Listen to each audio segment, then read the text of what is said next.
Hello friends, આજે આપણે ત્રિકોણમિતિ પરિચયની અંદર દાખલા નંબર 4 એનો આપણે દાખલો ગણીશું. એની રકમ છે તમારી સામે 37 tan 45 cosec 60 ભાગ્યા sec 30 cos 60 cot 45.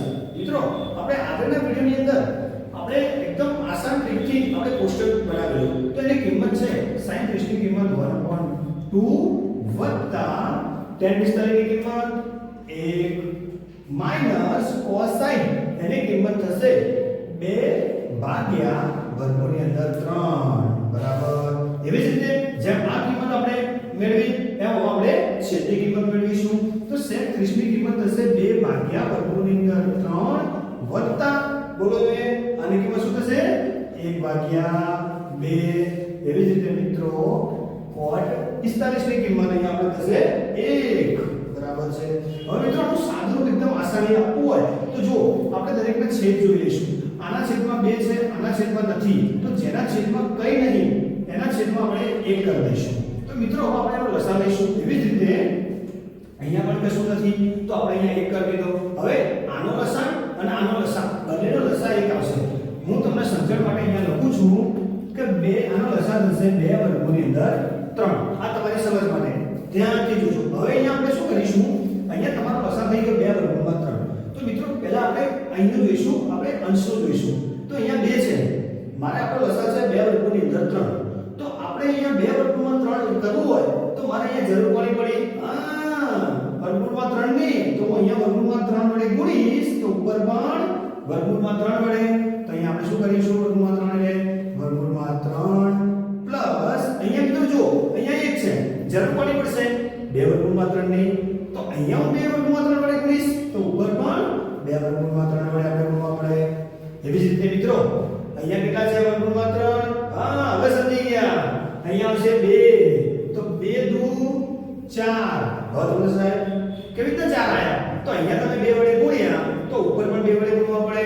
તો 2 દુ 4 અને આનો મિત્રો લસા કેટલો હતો આપણો 2 વર્ગમૂળમાં 3. એવી રીતે મિત્રો છેદનું કરી દઈએ આપણે. અહીંયા છે વર્ગમૂળની અંદર 3. તો મિત્રો અહીંયા વર્ગમૂળમાં 3 છે, તમારે જરૂર પડી છે 2 ની. તો શું થશે, અહીંયા 2 વડે ગુણીશું તો ઉપર પણ અંશમાં આપણે 2 વડે ગુણવા પડે. તો 2 દુ 4 વત્તા અહીંયા 2 છે, જરૂર મિત્રો મારા વર્ગમૂળમાં 3 ની છે. તો હું અહીંયા વર્ગમૂળમાં 3 વડે ગુણીશ તો આપણે ઉપર પણ વર્ગમૂળમાં 3 વડે ગુણશું એટલે 3 એકા 3. એવી રીતે મિત્રો અહીંયા આપણે 1 છે, એનો મતલબ કે મારે 2 વર્ગમૂળમાં 3 ની જરૂર છે. તો હું અહીંયા 2 વર્ગમૂળમાં 3 વડે ગુણીશ તો ઉપર પણ તમે કીધું સર ઉપર કરું એવી રીતે જ બરાબર છે. તો અહીંયા થશે 2 વર્ગમૂળમાં 3 અને મિત્રોનો લસા કેટલો આવ્યો 2 વર્ગમૂળમાં 3. હવે તમે કહેશો કે સર 2 વર્ગમૂળમાં 3 તો ઉડી જશે બરાબર છે. હવે આપણે શું વધ્યું ઉપર, તો વર્ગમૂળમાં 3 વત્તા 2 વર્ગમૂળમાં 3 માઈનસ 4. અહીંયા નીચે શું વધ્યું 4 વત્તા વર્ગમૂળની અંદર 3 વત્તા 2 વર્ગમૂળમાં 3 બરાબર છે. હવે મિત્રો આનું સાદુરૂપ આપતા પહેલા આપણે આના જે ઉપર વાળું જે આપણો જે અંશ છે એવું જ આપણે નીચે છેદમાં સરખું કરી દઈએ. તો ઉપર શું થશે, અહીંયા ઉપર તો એમને એમ જ રહેશે 3 પ્લસ 2 વર્ગમૂળમાં 3 માઈનસ 4 ભાગ્યા, ચલો જોઈએ અહીંયા પહેલું કોણ આવશે વર્ગમૂળમાં 3, પછી આવશે મિત્રો 2 વર્ગમૂળમાં 3, પછી આવશે પ્લસ 4. મિત્રો હવે તમે કહેશો કે સર આની પરથી તો આપણને 9મા ધોરણમાં તમે શીખી ગયા શું સમીકરણ કહીશું છેદનું. તો સમીકરણ કરવા માટે શું કરવું પડશે, અહીંયા તો દેખી લઈશું આપણે. તો પહેલી વાર સમીકરણ કરતા પહેલા હજી આનો સ્ટેપ આપણે એક સ્ટેપ બનાવી દઈએ. તો મિત્રો જો અહીંયા સમજણ માટે તમને ખાલી દાખલા તરીકે અહીંયા વર્ગમૂળમાં 3 છે પ્લસ અહીંયા વર્ગમૂળમાં 2 છે, તો આનો સરવાળો તમને કરતા ના આવડે તો શું કરીશું, અહીંયા 2 ચોકલેટ, અહીંયા 1 ચોકલેટ, 2 ચોકલેટ પ્લસ 1 ચોકલેટ. કેટલી ચોકલેટ થશે મિત્રો 3 ચોકલેટ માઈનસ 4. હવે તમે કહેશો કે સર અહીંયા પણ એવું થશે, તો 2 અને પ્લસ 1 ચોકલેટ એટલે અહીંયા પણ 3 ચોકલેટ 3 વર્ગમૂળમાં 3 અને પ્લસ 4. હવે મિત્રો મેં તમને જે છેદમાં સમીકરણ કરવાનું કીધું એ આપણે અહીંયા સમીકરણ કરીશું. સમીકરણનો નિયમ શું છે, પ્લસ હોય તો ત્યાં શું થશે ગુણાકારમાં માઈનસ તો અહીંયા થશે 3 વર્ગમૂળની અંદર 3 માઈનસ 4 ભાગ્યા 3 વર્ગમૂળની અંદર 3 માઈનસ 4 બરાબર છે. હવે મિત્રો આપણે શું કરીશું તો મિત્રો હવે તમને આના પરથી નિત્યસમ નંબર 2 તમને કઈ યાદ આવે 1 2 તમારે જેનો યુઝ કરવો એનો કરી શકશો પણ 2 માઈનસ છે તો આપણે અહીંયા શું કરીશું કે 3 વર્ગમૂળની અંદર 3 માઈનસ 4 નો વર્ગ ભાગ્યા અહીંયા મિત્રો નિત્યસમ વાપરી શકાય કયું આવશે a² માઈનસ b² બરાબર છે.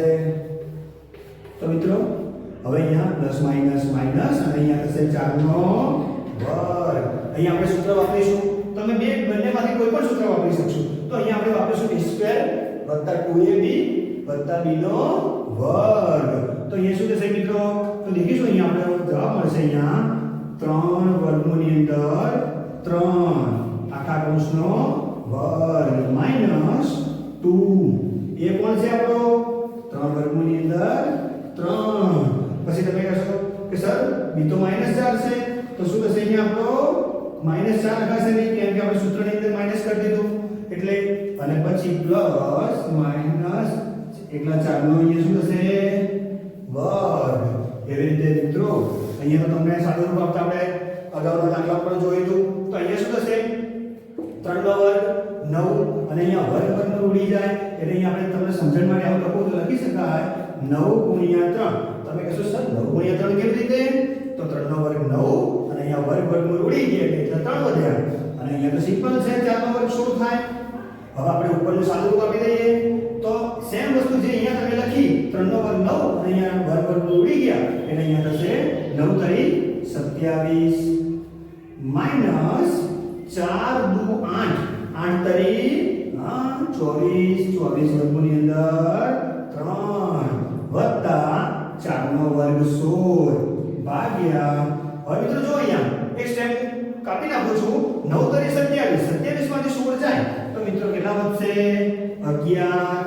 હવે મિત્રો આપણે દાખલો અહીંયા એક જ સ્ટેપમાં દાખલો આપણે પૂરો કરી દઈશું તો મિત્રો હવે લાસ્ટ સ્ટેપ છે આપણું અહીંયા આપણું થશે 27 અને 16 બંને કેવા છે પ્લસ તો બંનેનો સરવાળો થશે 43 માઈનસ 24 વર્ગમૂળની અંદર 3 ભાગ્યા 11.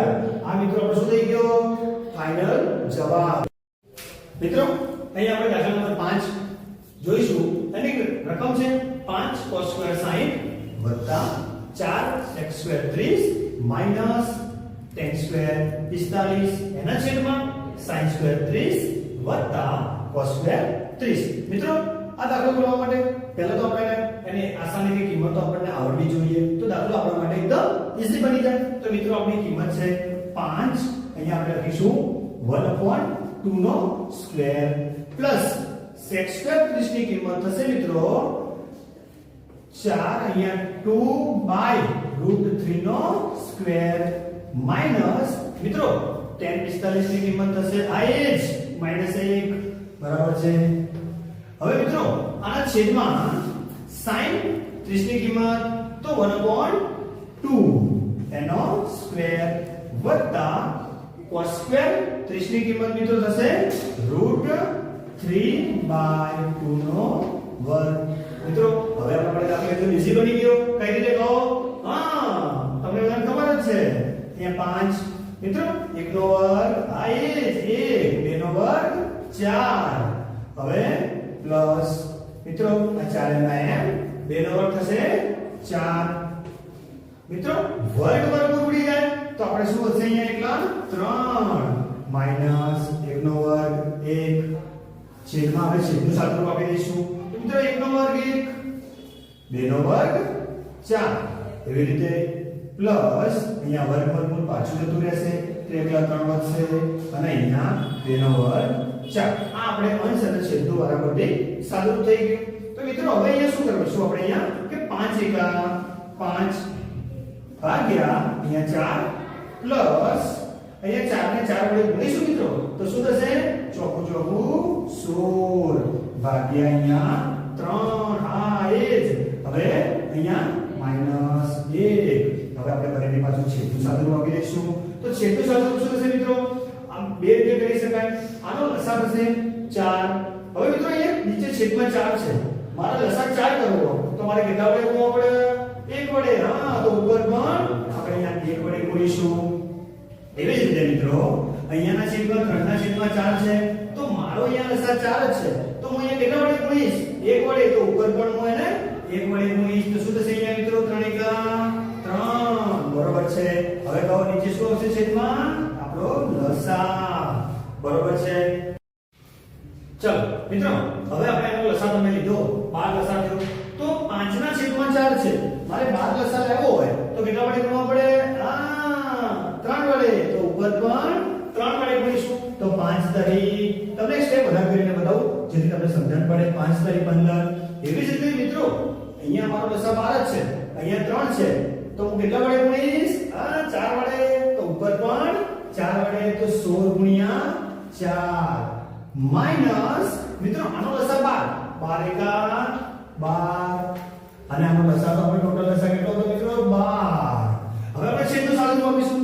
તો 3 + 1 4 અને 4 ભાગ્યા 4. આ 4 4 કટ થઈ જાય તો અહીંયા વધશે શું આપણી જોડે? અહીંયા 1.